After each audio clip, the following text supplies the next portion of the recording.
Faça um bom dia! E aí, como você está? Tudo bem? Já agradeceu a Deus? Não esqueça, todos os dias ao levantar, torne-se uma rotina em sua vida. Tudo aquilo que nós fazemos todos os dias, ele vai tornando-se uma rotina e uma rotina saudável. Porque agradecer a Deus, estar em sintonia com Deus, buscar intimidade com Deus, não tem se a gente não tiver essa rotina de todos os dias estarmos na presença de Deus, invocando Sua presença no nosso meio. Ele está em nós, mas se a gente não despertar, ele vai ficar ali gritando, gritando e a gente não vai ouvir a sua voz. Então, desperta para você que dorme e quando você despertar do seu sono, você já agradeça a Deus. E aí ele vai te despertar para a vida, para você ter uma vida diferente, para você procurar saber mais sobre ele, para você procurar saber mais sobre a palavra, né? Então nunca esqueça de agradecer, sempre agradeça. Torne-se uma rotina em sua vida o agradecimento. E no vídeo que eu fiz ontem, ele cortou um pedaço, né? O vídeo dividiu em dois, e como era só um finalzinho, eu até escrevi no vídeo de ontem aquilo que eu tinha falado, mas eu vou repetir aqui, né?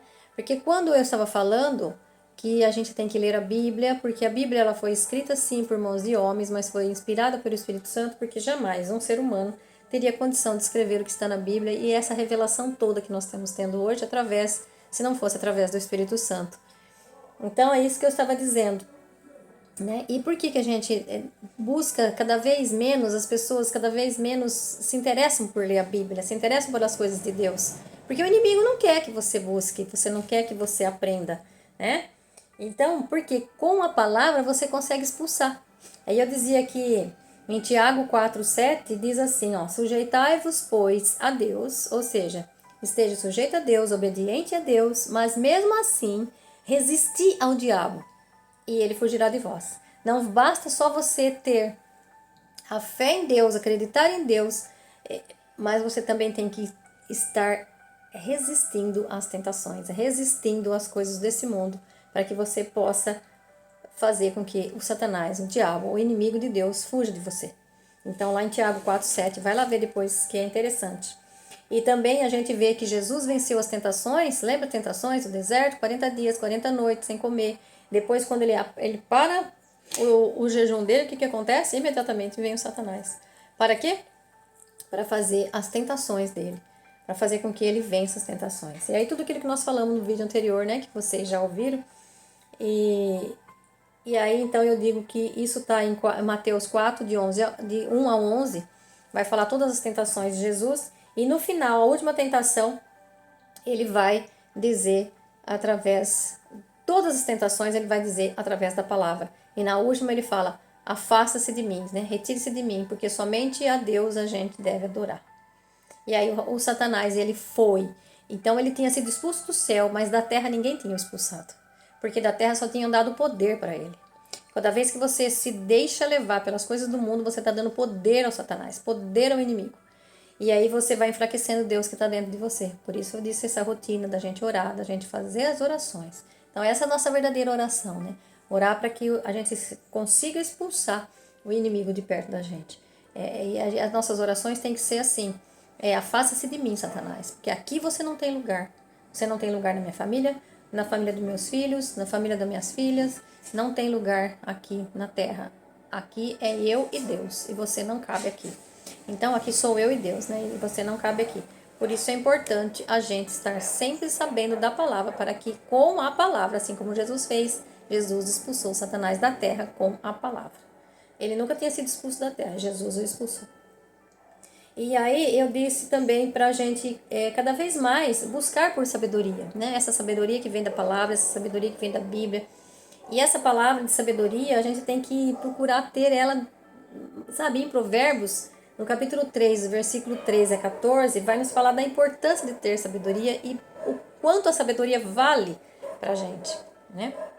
Então ele até fala lá que a gente deve vender tudo o que a gente tem para adquirir sabedoria. Então adquirir conhecimento, adquirir sabedoria. Com conhecimento a gente vai. Conhecimento aplicado é a sabedoria que vem vindo pra gente. O que é o conhecimento aplicado? É você saber e passar, você saber e transbordar na vida das outras pessoas. E aí seu conhecimento vai se transformando em sabedoria. Em Tiago 1,5, olha que interessante isso. Em Tiago 1,5 ele diz: se alguém de vocês tem falta de sabedoria, que peça a Deus e ele o dará. Ele a dará, porque ele é generoso e dá sem impor limites, sem impor condições. Só que no versículo 6 ele fala assim: todavia, portanto, todavia, entretanto, é preciso pedir com fé, sem duvidar. Nem sem duvidar. Com fé. Nós precisamos ter fé. Porque Jesus sempre disse que nós temos que ter fé do tamanho de um grão de mostarda, a gente conseguiria fazer coisas extraordinárias. Mas nós duvidamos. Nós não podemos duvidar.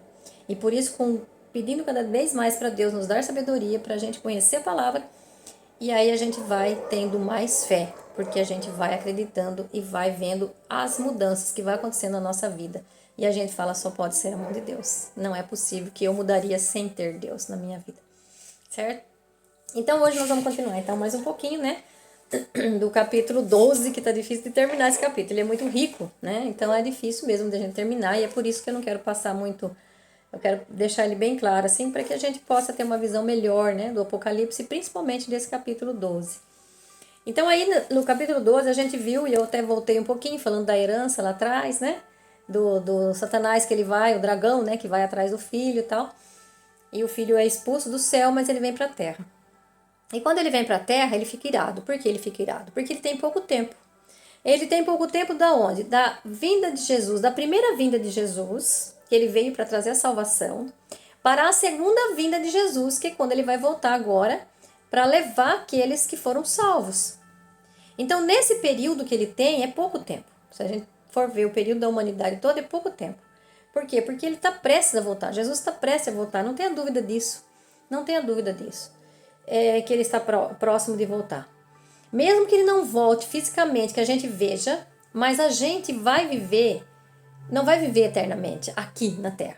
Nós vamos viver eternamente sim com Deus, né? Mas depois dessa primeira morte. Se Jesus não voltar antes da nossa primeira morte, ou seja, da nossa morte carnal, nós precisamos estar preparados, porque depois da nossa morte não tem mais como adquirir, de fazer nada para que a gente possa conseguir a salvação, se a gente não acreditou no Filho de Deus, se a gente não fez aquilo que nós deveríamos fazer nessa terra. Então, a qualquer momento, Jesus volta. Se ele não volta fisicamente, ele volta para nos levar. Ele volta para nos falar, chega, você já venceu o seu mandato aqui na terra e agora chegou o momento de você partir. E aí fica lá, descansando até eu voltar. A segunda vinda, que aí vai todo mundo, vivos e mortos, vão entrar no juízo de Deus, para que aí então vai ter, onde Jesus vai, né, separar o joio do trigo e toda aquela história que a gente já conhece, que Jesus nos colocou através da palavra. Por isso que é importante a gente conhecer a palavra, né? Principalmente lá de Mateus 24 e para frente lá. Então é importante a gente conhecer essa palavra. E aqui, continuando então aqui, quando o dragão ele cai na terra, ou seja, ele tem pouco tempo, né? Ele foi expulso do céu, ele não conseguiu pegar o filho, né? Ele não conseguiu pegar o filho, ou seja, o filho agora vai se cumprir aquilo que foi falado lá em Gênesis, né? Que ele esmagará a sua cabeça, né? Aí esmagará a sua cabeça. Então a cabeça da serpente já foi esmagada. Ela não tem mais como vencer. Ela já está vencida. É isso que a gente tem que entender. Ela já está vencida, mas ela ainda tem poder aqui na Terra. Enquanto aqui na Terra, aqui é o reino dela. Enquanto ela tem poder aqui, ela está tentando te convencer. Só que Deus já veio aqui e já nos salvou. Então agora é você acreditar na sua salvação, acreditar em Jesus, ou você dar o poder para o inimigo que está aqui rondando, porque ele quer você. Jesus quer você e ele também quer você. Então o que nós temos que fazer? Nós temos que conhecer cada vez mais a palavra, porque através da palavra expulsemos ele da nossa vida. E é somente com a palavra que expulsaremos ele da nossa vida. Porque com a palavra nós vamos ter força para dizer não às tentações. Quanto mais a gente conhece a palavra, mais forte nós ficamos. Quanto menos conhecemos a palavra, mais enfraquecemos. Certo? Então, quando o dragão caiu na terra, percebeu que tinha sido expulso, né, do céu para a terra, o dragão começou então a perseguir a mulher. Lembra que a mulher é povo de Deus, aquela que tinha dado à luz ao menino, que estava no deserto. Depois de vermos essa passagem, que nos remeteu a Gênesis 3, lá que eu falei, né? O dragão é expulso do céu, então ele vai perseguir a mulher. Só que a mulher aqui, ela vai para o deserto. E se a gente ler lá no versículo 12, 13, ó, capítulo 12, versículo 13, vai falar assim, ó. Quando viu que tinha sido expulso da terra, o dragão começou a perseguir a mulher, aquela que tinha dado à luz ao menino homem. Mas a mulher recebeu duas asas da grande águia e voou para o deserto, para um lugar bem longe da serpente. Aqui quando fala duas asas da grande águia, é como se fosse Deus levando ela nas suas asas, se livrando do inimigo. E voou para o deserto, para um lugar bem longe da serpente. Aí a mulher foi alimentada por um tempo, 2 tempos e meio tempo. Lembra que é o tempo da grande tribulação, que a gente já viu, que Jesus também falou. Vocês terão uma grande tribulação, que nós estamos aqui, eu acredito que nós estamos já vivendo esse momento da grande tribulação. E aí então a serpente não desistiu. Ela vomitou um rio atrás da mulher para que ela se afogasse. Mas a terra socorreu a mulher, abriu a boca e engoliu o rio que o dragão tinha vomitado. Agora, veja. Então, olha que interessante. Aí, a mulher então ficaria fora do alcance da serpente. Ou seja, ela foi para o deserto, o dragão não tinha acesso a ela. E de certa forma a mulher estava protegida. Como o dragão não pode ir ao alcance da mulher, veja o que fala no versículo 17 do capítulo 12, que nós estamos lendo. Que eu parei ali. Olha o que fala o versículo 17. Cheio de raiva por causa da mulher, o dragão começou então a atacar o resto dos filhos dela. E eu vou parar aí, na metade do 17. Peraí. Resto dos filhos dela? Quem são esses filhos? Quando a gente fala o que sobrou do resto da descendência dela, então o que aconteceu com ela? Porque o dragão, cheio de raiva por causa da mulher, ele vai então começou a atacar o resto dos filhos dela. Poxa, tem um resto dos filhos dela que é diferente dos outros, certo? Porque se é um resto dos filhos. Então, se a gente for ver, a descendência dela não estava no deserto? Não estava lá escondida, protegida? Então, o que significa esse resto? Vamos ver? O que significa esse resto? Aí a gente continua lendo o versículo 17. Os que obedeceram os mandamentos de Deus e mantêm o testemunho de Jesus. Espera aí. Se a mulher foi para o deserto, a mulher significa o povo. Então, se o povo todo foi para o deserto, mas o dragão não conseguiu pegar, mas agora ele vai perseguir o resto dos filhos dela. Por que resto? Então, tem uma metade que é um pedaço e tem outro pedaço que é o resto. Certo? Então, quem é esse resto? Esse resto é os que obedecem ao mandamento de Deus e que mantêm o testemunho de Jesus. Então, o que aconteceu com o outro? O que aconteceu com o outro, será? Então, se o diabo irá contra o que sobrou da mulher, por que será? O que será que aconteceu com ela, né? Aí, terminando a segunda parte do versículo 17, nós vamos ver que o dragão está irado e que ele foi atrás, então, dos que obedeceram o testemunho e mantêm o testemunho de Jesus. Obedeceram a Deus e o testemunho de Jesus. Aqui é como a gente falar do Antigo Testamento. É a mesma coisa a gente falar do Antigo Testamento. Lembra que eu falo que muita gente fala assim, mas eu não tenho que seguir o Antigo Testamento. Jesus veio e modificou tudo, então eu tenho que seguir só o Novo Mandamento. Se eu fosse assim fazer, quando Jesus, ele veio para simplificar. Muita gente fala assim, Jesus veio para simplificar. Jesus não veio para simplificar nada. Ele disse assim, eu não vou mudar nada. Enquanto não passar esse céu e essa terra, não se muda nada. Eu só vim cumprir aquilo, ou seja, ele veio cumprir o que estava escrito, que era a profecia dele. Ele veio cumprir e dar cumprimento à lei e aos profetas. Ele não veio modificar. Ele veio cumprir porque no passado dizia que viria, que Jesus viria. E a Isaías fala do servo sofredor. Então nós vimos, e se nós virmos aqui, se nós pegarmos o capítulo 11, que nós já passamos, o versículo 19... que abre, e quando ele abre o capítulo 19, ele inaugura para essa visão do capítulo 12, que vimos, que nós estamos vendo. Então, no 11, lá, se a gente pegar o 11, versículo 19, ele vai falar assim, Abriu-se então o templo de Deus que está no céu, e apareceu no templo a arca da aliança. Houve relâmpago, vozes, trovões, terremotos e uma grande tempestade de pedra. Se abriu-se então no céu o templo de Deus, no templo de Deus tinha o quê? A arca da aliança. Nessa arca da aliança tinha o quê? A arca da aliança, ela tem os 10 mandamentos, ou seja, os 10 mandamentos, ele não caiu. Ele não caiu. Os 10 mandamentos, muito embora a gente fala que, mas os 10 mandamentos caiu. E se a gente perceber, esses 10 mandamentos está bem alterado, e nós tomemos cuidado, porque os 10 mandamentos são aqueles do Antigo Testamento, lá do Êxodo, que Deus mandou através de Moisés. Então, os 10 mandamentos está dentro da arca, o maná e a vara de Arão que floresceu. Então, se os 10 mandamentos caducaram, será? Então, se não tem lugar para os 10 mandamentos no Novo Testamento, então por que João inaugura,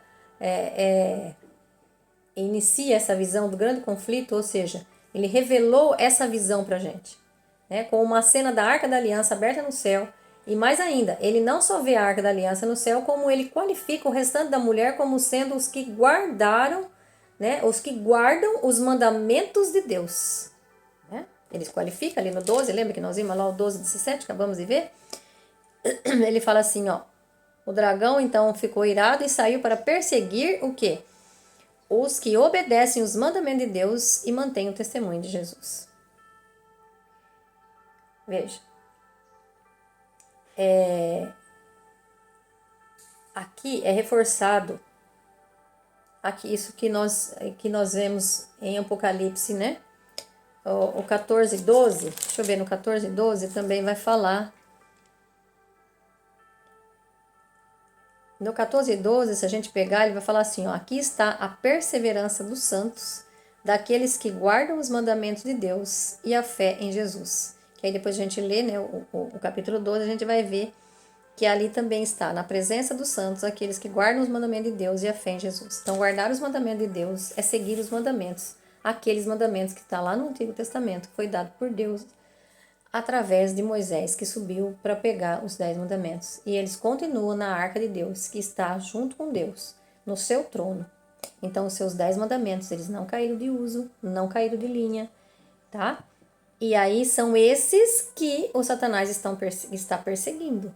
Está perseguindo aqueles que seguem os mandamentos de Deus. Aqueles que não seguem o mandamento de Deus já são deles. Por isso que ele está ali falando no versículo 17 que ele vai perseguir o resto, né, que sobrou, né, o resto dos filhos dela. Olha que interessante. Então, nesse versículo está a perseverança dos santos, os que guardam os mandamentos de Deus, a fé em Jesus. E se você acompanhar a história toda, sempre o anticristo quer afrontar os 10 mandamentos da lei de Deus. O anticristo, ele seja aquele que é contra Cristo. Ele quer sempre falar para nós que os 10 mandamentos mudou, né? Ele manda fazer esculturas, né? Ele manda fazer para pessoas adorarem. Ele manda matar. E ele fez isso para quê? Para afrontar aqueles que ainda têm fé. Ele manda matar, né? Isso significa que seguir o Antigo Testamento não está caduco, não. É lógico que cumpriu-se o Antigo Testamento. Porque muita coisa cumpriu do Antigo Testamento, né? Por exemplo, a gente não mata mais cordeiro hoje, por quê? Porque alguns símbolos do Antigo Testamento, eles apontavam única e exclusivamente para quê? Como eu já falei, para a vinda de Cristo. Então, com a vinda de Cristo, não tem mais por que fazer a morte do cordeiro, por exemplo. Por que eu vou matar o cordeiro? Porque o cordeiro foi imolado, que é o próprio Cristo. Então, não tem mais como você fazer a adoração para Deus imolando um cordeiro, né? Porque Cristo já foi imolado. Cristo já deu a sua vida por nós. Ele é o verdadeiro cordeiro, né? Então, aí a gente muda o símbolo, né? A gente mudou o símbolo. Porque hoje nós temos, por exemplo, a cerimônia do batismo, né? Porque o batismo é uma lei cerimonial. E ela continua até hoje. Existia no passado, existe hoje. E esse batismo hoje é para a gente aceitar aquele... Porque não fazemos nós o batismo de João. Hoje nós fazemos o batismo de Jesus. que é o quê? É você aceitar verdadeiramente que Jesus é o único na sua vida e a partir de agora eu vou ser um seguidor de Jesus Cristo e eu vou fazer e anunciar a palavra dele que está na Bíblia. Então, o batismo é uma lei cerimonial, né? A Santa Ceia também. O que é a Santa Ceia? É uma lei cerimonial. Que Só que a diferença é que a Santa Ceia eu anuncio o Cristo que veio e voltará. Antes eles celebravam a ceia que saiu do Egito, da opressão da escravidão. Hoje nós celebramos uma ceia diferente, né? Por isso que hoje a ceia pascal não é coelhinho da Páscoa nem ovo da Páscoa, né? É a gente celebrar o Cristo que veio e que voltará. Isso nós precisamos, sabe? Aí que eu vejo, que eu falo para vocês que esse mundo ele é dominado por anticristos, né? Porque tudo o contrário. Veja, no Natal o Papai Noel veio e matou Jesus Cristo, né? Porque hoje, festa de fim de ano, na celebração do nascimento de Jesus, a gente só troca presentes, tudo bem até trocar presentes, tudo bem, fico né, até feliz de trocar os presentes, mas aí dizer que o Papai Noel, porque se você for analisar, o Papai Noel roubou o lugar de Jesus, né? Ele roubou o lugar de Jesus. Hoje, quando se fala de Natal, você já se lembra de presentes do Papai Noel. Então, o verdadeiro Jesus, o verdadeiro aniversariante, muitas vezes, e na maioria das vezes, ele fica esquecido. Por quê? Porque é isso que o inimigo quer. A Páscoa foi mudada, foi transformada, o símbolo da Páscoa é o coelho e é o ovo. Então, aí a gente tenta explicar, não tem explicação. É o inimigo tentando fazer você se desviar do anúncio de Cristo. Ele veio e ele voltará. Arrependam-se, mudem de vida. Era isso que João falava. E nós temos que continuar falando isso hoje. Por quê? Porque o inimigo está roubando, ele rouba o lugar de Jesus a todo momento. E se você perceber na Bíblia, você vai percebendo que ele só copia o que Jesus faz. Tudo que Jesus faz, lembra do 144, que era selado na testa? E aí depois nós vamos ver aqui também que a marca da besta vai ser na mão e na testa. Tudo ele quer fazer copiando de Deus. Para quê? Para que faça você afastar do Deus verdadeiro. Então, enquanto na festa da Páscoa do Antigo Testamento eles anunciavam o Cordeiro que viria, nós hoje, né, estamos anunciando o Cordeiro que já veio e que voltará. Tá bom? Então, hoje nós vamos parar por aqui, porque senão vai ficar muito extenso e aí você não vai querer assistir. E se você estiver gostando, deixa o seu like lá, se inscreva no canal, para que mais pessoas possam também receber, porque quando você se inscreve, o YouTube vai vendo que é interessante e ele vai repassando para outras pessoas. E você também transmita, compartilha com outras pessoas, para que as pessoas também possam ir conhecendo esse verdadeiro Cristo, esse verdadeiro Jesus, né? Que nós estamos substituindo ele por as coisas do mundo e nós não podemos, porque um dia ele vai voltar. E nós não podemos deixar o inimigo levar-nos a nossa alma. Nossa alma tem que ser de Cristo, tá bom? Fica com Deus, um beijo no seu coração. Até mais.